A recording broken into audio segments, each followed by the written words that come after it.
পার্শে মাছের তরকারি আজকে দেখাবো আপনাদের।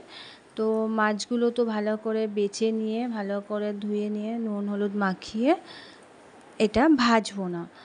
তো পোস্ত সর্ষে আর দই দেবো, কারণ মাছটা একটু কাঁচা করব, মাছটা না ভেজেই করব।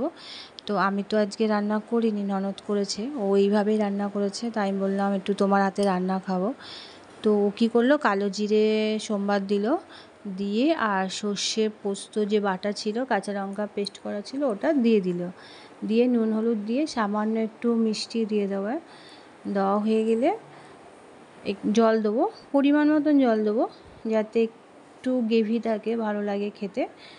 আর নামানোর আগে একটু দইটাকে ফেটে, টক দইটাকে ফেটে দেবো।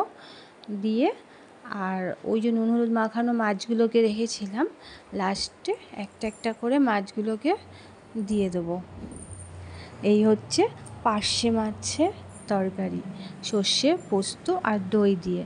তো ননদ এইভাবেই আমাকে করে খাওয়ালো, বেশ ভালোই হলো, খেতে লাগলো বেশ। গরম গরম ভাত দিয়ে হেভি হয়েছে খেতে। আপনারাও বাড়িতে করে খাবেন এটা।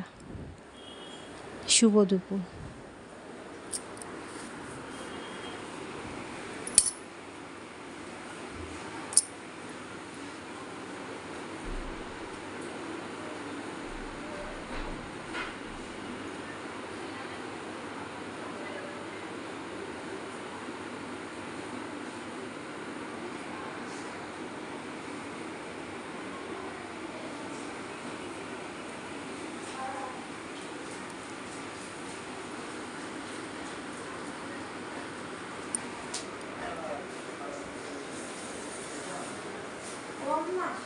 হ্যাঁ বলো।